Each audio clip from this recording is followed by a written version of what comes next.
बिस्मिल्लाहिर्रहमानिर्रहीम व्यूवर्स, मैं हूं जडे मिनहास लंगर गपशप के प्लेटफॉर्म से। उम्मीद करता हूं आप सब लोग खैरियत से होंगे और आपके दिन अच्छे गुजर रहे होंगे। दोस्तों, पाकिस्तान के जो मौजूदा हालात हैं आपके सामने हैं, इनके ऊपर बात करेंगे। कुछ करंट अफेयर्स हैं, वो चीज़ें आपके साथ डिस्कस करेंगे। और पाकिस्तान में इस वक्त जो सबसे बड़ा इशू हुकूमत को फेस हो रहा है वो है ज़र मुबादला के ज़खायर को कैसे इंक्रीज़ किया जाए। इसके लिए अभी हाल ही में पाकिस्तान की जो क़यादत है, उन्होंने चीन का दौरा किया। जनाब शहबाज शरीफ साहब की क़यादत में उनके साथ जो थे वो वज़ीर ख़ज़ाना भी थे और डिप्टी प्राइम मिनिस्टर और आर्मी चीफ भी थे। वहाँ पे चाइना वो गए और इनके दौरे का जो मकसद था बेसिकली पाकिस्तान में सरमायाकारी लेकर आना, ताकि आने वाला जो बजट है उसको बनाया जा सके, उसको सपोर्ट किया जा सके।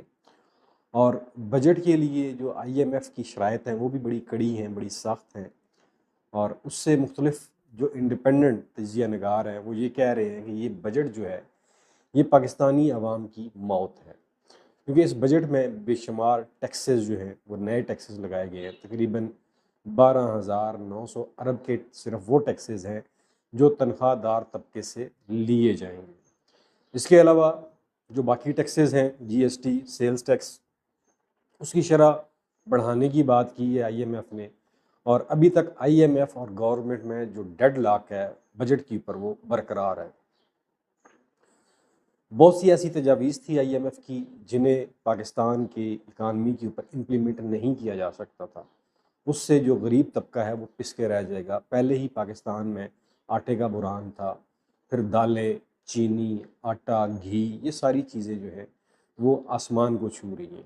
अभी गंदम का स्कैंडल आपके सामने आया और अभी आने वाले दिनों में आपको चीनी का स्कैंडल भी नज़र आएगा। दोस्तों, इन सारी सूरत हाल के ऊपर काबू डालने के लिए आप जानते हैं कि पाकिस्तान में एक SIFC बनाई गई थी जो पाकिस्तान में इन्वेस्टमेंट लेकर आए, इन्वेस्टमेंट को प्रोक्योर करे। दोस्तों, इन्वेस्टमेंट दो तरह की होती हैं। एक तो अंदरूनी इन्वेस्टमेंट है जिसको जो पाकिस्तान के अपने लोग हैं, जो पाकिस्तान के सरमायाकार हैं, वो यहाँ पे अपना पैसा इन्वेस्टमेंट करें। लेकिन हाल ही में आपने देखा होगा कि दुबई लीक्स आई थी जिसमें पाकिस्तान दूसरे नंबर पे था, पाकिस्तानी जिन्होंने अपना पैसा पाकिस्तान से दुबई में शिफ्ट किया और इंडिया जो है वो पहले नंबर के ऊपर था। यानी कि ये देख लें कि अंदरूनी सरमायाकार जो हैं वो भी अपना सरमाया बाहर लेकर जा रहे हैं। फिर एक शहबाज राना साहब की रिपोर्ट आई है, तहकीकाती रिपोर्ट है। उन्होंने गवर्नमेंट की मुख्तलिफ अदारों से डेटा लिया और उनका ये कहना है कि पिछले 50 साल में इस वक्त जो इन्वेस्टमेंट है वो कम तरीन सतह के ऊपर है। इसकी बेशुमार वजूहात भी हैं, लेकिन सबसे पहले हम अंदरूनी सरमायाकारी की बात करते हैं। अगर दोस्तों आप इंडस्ट्रियल एरिया इस्लामाबाद में चले जाएं या फिर अतार में चले जाएं या फिर लाहौर में, स्पेशली गुजरांवाला और फैसलाबाद या कराची के इंडस्ट्रियल जोन में चले जाएं, तो वहाँ पे आपको मुख्तलिफ़ तरह के बैनर्स नज़र आएंगे जिनमें ये लिखा होगा कि गोदाम बराए फ़रोख्त, फैक्ट्री बराए फ़रोख्त। ये लोग क्यों कर रहे हैं? बेसिकली लोगों को सबसे बड़ा जो ख़तरा है, जो सबसे बड़ा अंदेशा है वो सिक्योरिटी का है। लोगों का ये कहना है कि पाकिस्तान में कारोबार करने के लिए इतनी ज़्यादा रुकावटें हैं कि बंदा बस कर जाता है। उसकी कानूनी पहलू भी हैं, हमारे अदारे भी उसमें इन्वॉल्व हैं, हमारी ब्यूरोक्रेसी भी है और फिर बेशुमार लोगों का सरमाया यहाँ पे डूबा भी पाकिस्तान के अंदर। वो कहते हैं कि हम इतना सरमाया लगाते हैं और उसके बावजूद कोई श्योरिटी नहीं होती कि ये हमारा सरमाया जो है वो महफूज रहेगा। बाज़ दफ़ा तो उन्हें पर्चियाँ भेजी जाती हैं भत्ते की, बाज़ दफ़ा जो है उनसे जगह टैक्स वसूल किया जाता है, मुख्तलिफ़ जो अदारे भी इसमें इन्वॉल्व होते हैं। तो ये सारी सूरत हाल है। तो ऐसे हालात में पाकिस्तानी कहते हैं कि हम कैसे पाकिस्तान में सरमाया लगाएँ। तो ये तो पाकिस्तानियों के हालात हैं कि वो इस सिस्टम से उन्हें कोई उम्मीद नहीं है। आपकी अदालतें आपके सामने हैं, इंसाफ देने से कासर हैं। आपकी जो लॉ इन्फोर्समेंट एजेंसीज़ हैं उनकी कारकर्दगी आपके सामने है। किसी वक्त किसी बंदे को भी उठाना उनके लिए तो इशू ही नहीं है, कोई मसला ही नहीं है। MPO जो 3 जो है उसके तहत किसी को भी आप उठा लें। फिर बेशुमार जो सियासी वर्कर्स थे उनके कारोबार थे वो तबाह हो गए और गवर्नमेंट खुद ही नहीं चाहती, दूसरे लफ्ज़ों में, कि लोग यहाँ पे सरमायाकारी करें। और फिर मिस्टर 10% जैसे लोग जब इस मुल्क के सदर हों तो फिर लोगों का क्या एतमाद होगा। तो ये तो और फिर कास्ट ऑफ प्रोडक्शन जो है दोस्तों, वो बहुत ज़्यादा इम्पॉर्टेंट है। पाकिस्तान में बिजली महंगी है, गैस महंगी है, तो फिर आप यहाँ पे चीज़ें कैसे प्रोड्यूस करेंगे, उनकी कास्ट बढ़ जाएगी। फिर अफरादी क़ुव्वत का मसला है, पाकिस्तान में स्किल्ड वर्कर्स नहीं है, नौजवान तो बेशुमार हैं, वेले फिर रहे हैं, लेकिन कोई ऐसा अदारा नहीं है जो उनको ऐसा हुनर सिखाए। मसलन अगर किसी अदारे में बिजली का प्रोजेक्ट आता है तो आपके पास इलेक्ट्रीशियन बहुत कम हो जाएंगे, वो स्किल्ड आपको नहीं मिलेंगे, इलेक्ट्रॉनिक्स के नहीं मिलेंगे, मैकेनिक नहीं मिलेंगे, गाड़ियों के काम करने वाले नहीं उस तरह मिलेंगे। तो ये सारी सूरत हाल है, इसीलिए लोग जो है वो बैरूनी ममालिक में अपना सरमाया शिफ्ट कर रहे हैं और वहाँ पर सरमायाकारी कर रहे हैं। अब दूसरा जो सरमाया है दोस्तों, वो है बैरूनी सरमाया। अब उसको कैसे लेकर आया जाए दोस्तों, उसमें मुख्तलिफ ममालिक हैं, उनके पास हमारी गवर्नमेंट जिस तरह भी चाइना के पास गई, मुख्तलिफ ममालिक का विजिट करते हैं, आएँ जी आप सरमायाकारी करें। तो वो जो ममालिक आते हैं, आपने देखा होगा कि पिछले जब से ये PDM 1 थी, अभी PDM 2 है, तो इन्होंने बड़े बड़े दावे किए थे जी कि UAE इतने पैसे हमें इन्वेस्ट करने जा रहा है, सऊदीया इतने करने जा रहा है, फलाना मुल्क इतने करने जा रहा है। तो अभी तक ये दावे के दावे, ये कोई बंदा भी इन्वेस्टमेंट करने के लिए इससे ये तैयार नहीं कर सके। सऊदी वफ़द जो आया था वो रातों रात वापस चला गया था, क्योंकि जब इंटरनेशनल इन्वेस्टर होता है वो किसी भी मुल्क में जाता है तो वहाँ के सिक्योरिटी के हालात देखता है, वहाँ के माशी हालात, और सबसे बढ़ के वहाँ के सियासी हालात देखता है। क्योंकि उसका जो कंसर्न होता है, कहीं अगर मैं इस मुल्क में सरमाया लगाऊंगा तो ऐसे तो नहीं है कि हुकूमत चली जाएगी और नई हुकूमत आ जाएगी, वो नई पॉलिसियाँ बना देगी। तो इसलिए भी सरमायाकार जो है वो पाकिस्तान में पैसा लगाने से घबराता है, और फिर वो ये सारी जो रिपोर्ट्स होती है इंटरनेशनल मीडिया की, वो इसको पढ़ते हैं। और फिर दूसरी तरफ ये भी है कि जब एक वो देखते हैं कि एक मुल्क में जिन लोगों को वोट दिया गया था उनकी हुकूमत नहीं आई, बल्कि जिन लोगों को वोट ही नहीं पड़े थे उनकी हुकूमत आ गई है, तो वो कहते हैं कि यार जब ऐसा सिस्टम हो और फिर वहाँ पे अदालतें भी बेबस हों, अदालतें फ़ैसले देती हों आइन और कानून के मुताबिक, और ताकतवर हल्के और जो हुकूमत है उसे मानने से इनकार कर दे, तो वो कहते हैं जब हम अपना सरमाया यहाँ पे लगाएंगे, हमारे साथ कोई ऐसा मिसहैप हो गया तो हम पाकिस्तानी अदालतों में जाएंगे। तो पाकिस्तानी अदालतें तो अभी भी बेबस हैं, तो हमारे हक़ में ये क्या फ़ैसला करेंगी, क्योंकि यहाँ पे जो अदालतें भी हैं वो इन्फ्लुएंस्ड हैं, उनके ऊपर जो है वो बैरूनी अंदरूनी दबाव डाले जाते हैं, अदारों की तरफ से, एजेंसियों की तरफ से मर्ज़ी के फ़ैसले लिए जाते हैं। ये सारी सूरत हाल मेरे बताने से नहीं, आपको खुद इस चीज़ का अच्छी तरह अदराक होगा, अंदाज़ा होगा, आपने न्यूज़पेपर पढ़े होंगे, सोशल मीडिया देखा होगा। तो ये सारे दोस्तों फैक्टर हैं जिसकी वजह से बैरूनी सरमायाकार पाकिस्तान में आने से डरते हैं, कतराते हैं। और फिर पाकिस्तान का जो जब बैरूनी सरमायाकारी दोस्तों नहीं आती ना, तो फिर डॉलर पाकिस्तान में नहीं आते। पाकिस्तान को इस वक्त सबसे शदीद ज़रूरत है डॉलर्स की, ताकि हम अपना जो है वो जो ज़र मुबादला के ज़खायर हैं उनको बेहतर कर सकें। और डॉलर कैसे आएंगे? डॉलर तब आएंगे जब आपके बैरूनी सरमायाकार यहाँ पे आएंगे, जब आपके ओवरसीज़ जो है पाकिस्तानी वो पैसा पाकिस्तान में बेचेंगे। लेकिन जब वो गवर्नमेंट की पॉलिसियों को देखते हैं, इनके अल्ले तल्ले ख़र्चों को देखते हैं, तो वो पैसा नहीं भेजते पाकिस्तान में। तो जब तक आप मुल्क में पॉलिटिकल इंस्टेबिलिटी को ख़त्म नहीं करते हैं, तो आप कशकोल लेके पूरी दुनिया में फिरते रहें, आपको कभी भी वो कामयाबी नहीं मिल सकती है। और पाकिस्तान की जो लॉ जस्टिस फोरम की एक रिपोर्ट आई है, इंटरनेशनल लॉ जस्टिस फोरम की, उसमें देख लें पाकिस्तान का जो 142 ममालिक में पाकिस्तान 130वें नंबर के ऊपर है इंसाफ प्रोवाइड करने में। तो फिर अभी जो अदालतों ने रिसेंट फैसले किए, और पाकिस्तान में जो एक पैरेलल अदालती निज़ाम चल रहा है इलेक्शन कमीशन ऑफ पाकिस्तान का, वो आपके सामने है कि वो जो पाकिस्तान की सबसे बड़ी सुप्रीम कोर्ट है, सुप्रीम अदालत है, हाई कोर्ट, सुप्रीम कोर्ट, उनके वो फैसले ही नहीं मानता। तो इसलिए दूसरी तरफ ये नज़र आता है कि यार आप इस तरह करेंगे, या तो सुप्रीम कोर्ट को और हाई कोर्ट को ख़त्म कर दें, आप इलेक्शन कमीशन को कहेंगे यार आप ही ये आइनी किरदार आप ही निभाएं, आप बड़े माहिर लोग हैं। तो ये सूरत हाल है। अभी जो जस्टिस जहांगीरी के पास जो इलेक्शन ट्रिब्यूनल बना था, उसमें जस्टिस जहांगीरी उसके सरबराह थे इस्लामाबाद हाई कोर्ट के।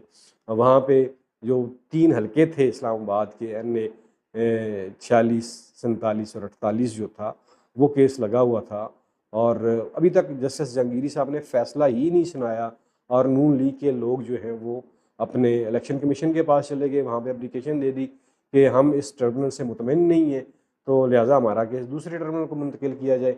और इलेक्शन कमीशन की दीदा दलेरी देखें कि बग़ैर अपोजिशन के वकील को सुने, बल्कि उनके दलाइल भी सुने, सारा कुछ सुनने के बावजूद उन्होंने जो है वो ट्रिब्यूनल दूसरे ट्रिब्यूनल को जो है वो तीनों केसेस ट्रांसफ़र कर दिए। और उन्हें ज़रा भी ये नहीं था कि यार हाई कोर्ट में केस लगा हुआ, फैसला तो आ लेने दें। तो ये हालात इस मुल्क में हो तो वहाँ सरमायाकारी कैसे आएगी? वहाँ पे क्या बैरूनी ममालिक से कोई बंदा पाकिस्तान में 10 रुपए भी लगाना चाहेगा? कभी भी नहीं लगाना चाहेगा। और पाकिस्तान के ज़र मुबादला के ज़खायर जो हैं वो पीटीआई के दौर में आपको पता है तकरीबन 16 अरब डॉलर तक तो पहुँच गए थे। और फिर कम से कम जो है ये 4 अरब डॉलर पे भी रहे, फिर 8 अरब डॉलर पे आपने मेंटेन रखे। और फिर बैरूनी जो हमारे दोस्त इस्लामी ममालिक हैं या पड़ोसी ममालिक हैं, उन्होंने पाकिस्तान के कौमी ख़जाने में गारंटी के तौर पे पैसे रखे ताकि यार इनकी इकानमी जो है ना वो चलती रहे। और फिर इंटरनेशनल अदारे हैं, वो आपको किसी किस्म का कर्जा देने के लिए तैयार नहीं है। आप देखें कि यहाँ पे सिस्टम की ये हालत है कि वज़ीर-ए-आज़म साहब बनते हैं और दूसरे दिन वो वज़ीर-ए-आज़म हाउस के अमले के लिए 4 तनख्वाहें जो है वो बोनस में दे देते हैं। तो मज़ा तो तब आता कि शहबाज शरीफ साहब अपनी जेब से लोगों को देते। भाई उन्होंने ऐसे कौन-सा तीर मार दिया कि 4 तनख्वाहें आपने उनको दे दी हैं। बाकी पाकिस्तान में जो लोग काम कर रहे हैं वो किधर जाएँगे? तो जब इस तरह के इक़दामात करेंगे प्राइम मिनिस्टर, तो फिर पाकिस्तान के लोगों में फ्रस्ट्रेशन ही होगी। फिर बैरूनी सरमायाकार कैसे आएगा? फिर यहाँ से अरबों डॉलर बाहर ही जाएगा। और ये अरबों डॉलर जब बाहर जाता है तो ये मिली भगत से जाता है अदारों की, लॉ इन्फोर्समेंट एजेंसीज़ की मिली भगत से ये पैसा बाहर चला जाता है। अभी जिस तरह फायरवॉल की बात हो रही है कि इंस्टॉल कर रहे हैं, तो पाकिस्तान में बेशुमार आईटी की कंपनीज जो काम कर रही हैं, क्या वो ऐसे हालात में यहाँ पे अपने बिज़नेस को कंटिन्यू रख सकेंगी? आजकल तो दौर ही डिजिटल दौर है, बेशुमार जो काम है वो ऑनलाइन हो रहे होते हैं। तो फिर ऐसे हालात में वो कंपनियाँ पाकिस्तान से वाइंड अप नहीं करेंगी तो क्या करेंगी? वो कहाँ पे जाएँगी? और इस वक़्त दोस्तों सरमायाकारी के लिए इंडिया दुनिया के चौथे नंबर के ऊपर आता है। दुनिया के लोग समझते हैं कि इंडिया सरमायाकारी के लिए बेस्ट है। फिर ऑस्ट्रेलिया 7वें नंबर पे है, अमेरिका 10वें नंबर पे है, बरतानिया जो है वो मेरे ख्याल में पहले या दूसरे नंबर के ऊपर आता है। तो उन लोगों ने सरमायाकारों को सहूलतें दी हैं, उनको श्योरिटियाँ दी हैं कि यार यहाँ पे बेशक मार्शल लॉ लग जाए, हुकूमत टाबल हो जाए, आपके जो कारोबार है उसके ऊपर कोई हर्फ नहीं आएगा। लेकिन यहाँ पे उल्टा होता है, जब तक आप जगह टैक्स ना दें तो आप कारोबार कर ही नहीं सकते। दोस्तों फिर पाकिस्तान में आप ये भी देख लें कि पाकिस्तान में जो सहाफ़त के साथ किया जा रहा है, सहाफ़ियों के साथ किया जा रहा है, जो मुख्तलिफ़ इंडिपेंडेंट मीडिया सोर्सेज़ हैं, उनकी आवाज़ों को दबाया जा रहा है। तो ये सारा कुछ जो है ये इंटरनेशनल बरादरी तक पहुँचता है। और फिर आपका जो पड़ोसी मुल्क है भारत, उसके साथ दोस्ती की जो पींगें पढ़ा रही है हमारी हुक्मरान इत्तेहाद जमात जो है, स्पेशली शरीफ ख़ानदान मैं तो कहूँगा। और उधर से जो मोदी ने जवाब दिया वो भी आपके सामने है, वो ट्वीट में आपके साथ शेयर कर दूँगा यहाँ पे। तो अब एस्टेब्लिशमेंट की आंखें बंद हैं। अदरवाइज़ तो दूसरी कोई भी गवर्नमेंट आए, वो अगर ऐसी बात करे कि हम इंडिया के साथ सरमायाकारी करना चाहते हैं या तजारती रास्ता खोलना चाहते हैं, तो ये उसकी गिची में रोड़ लेते हैं। तो अभी क्या कर रहे हैं? तो ये सारा जो निज़ाम है, ये ज़्यादा देर नहीं चल सकेगा। ये बोझ जो है ना निज़ाम ये नहीं उठा सकेगा। इस निज़ाम से जो है ना तफ़न की बू आ रही है। ये निज़ाम खुद ही अपने आप को ना एक्सपोज़ कर रहा है आए दिन, जो मुख्तलिफ़ क्रैक डाउन और ऐसी कार्रवाइयाँ कर रहे हैं पीटीआई वर्कर्स के ऊपर या फिर आम शहरी बेचारे के साथ जो ये सलूक कर रहे हैं, वो तो आपके सामने है। फिर हमारा तालीमी निज़ाम देख लें कि हम किस तरफ जा रहे हैं और दुनिया किधर जा रही है। तो और फिर अभी जो बिजली जो है हर 15 दिन बाद महंगी कर दी जाती है। ये दुनिया के किस मुल्क में होता है कि हर 15 दिन बाद आप बिजली के रेट चेंज कर दें? फिर आईपीपीज़ जो बेनज़ीर दौर में और नवाज शरीफ दौर में लगे थे, उस वक़्त उन्होंने पाकिस्तानी अवाम का जीना दूभर किया हुआ है। और गवर्नमेंट जो है वो उनके हाथों जो है वो ब्लैकमेल हो रही है। और आईपीपीज़ के मालिकान कौन है? वो वही लोग हैं जो गवर्नमेंट में इस वक़्त बैठे हुए हैं, ख्वाजा आसिफ जैसे। इन्हीं के शेयर्स हैं आईपीपीज़ के अंदर। तो इन लोगों को कोई एहसास नहीं है, तो फिर दूसरे को आप क्या कहेंगे? और इनकी बढ़के सुन लें, इनके जो वज़रा हैं उनकी डींगें सुन लें कि हम चाइना गए तो वहाँ कौमी तराने बजे और ये वो। और यार कौमी तराना बजना उसका एहतराम ज़रूरी है। तो ये कौन सी दलील है कि यहाँ पे चाइना जो है सरमायाकारी करने के लिए तैयार हो गया? चाइना ने तो उल्टा शट अप कॉल दे दी है। उन्होंने कहा जी आप लोग हमारे जो चीनी इंजीनियर्स हैं उनको आप तहफ़्फ़ुज़ नहीं दे सकते, तो आप सी पैक को क्या तहफ़्फ़ुज़ देंगे। उन्होंने तमाम सरमायाकारी रोक दिए चाइना ने इस वक्त। उन्होंने कहा जी जाएँ अपना काम करें, आप जाके जो है ना अमेरिका की गोद में बैठें, वही आपका माई बाप है। हमारे पास आप किस लिए आ गए हैं, जब आपने हमारी बात ही नहीं माननी, सुननी ही नहीं है। आपने हमारे वन बेल्ट रोड मंसूबे को बेड़ा गर्क करके रख दिया है।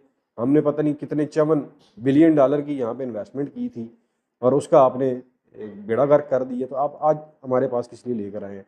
वहाँ पे सिर्फ उन्होंने फ़ोटो सेशन करवाया और उन्होंने कहा जी जाओ वो रास्ता है, जाओ वहाँ पे आप जाके अमेरिका से भीख मांगें। उनके जो सफारतकार हैं, जो सफ़ीर हैं, डोनाल्ड लू की टांगें पकड़ें कि यार हमें बचा लो, जिस तरह आपने गवर्नमेंट के साथ किया, एक लेजिटिमेट गवर्नमेंट के साथ किया। आप जाएँ ना डोनाल्ड लू को कहें कि वो आपको डॉलर्स दे। तो ये सूरत हाल दोस्तों चल रही है पाकिस्तान में। अल्लाह ताला से दुआ है कि अल्लाह ताला पाकिस्तान के हालात पर रहम करे और हमें इस अज़ाब से निजात दे। आखिर में अपना और अपने प्यारों का ख्याल रखिएगा। मुझे दीजिए इजाज़त। पाकिस्तान पाइंदाबाद।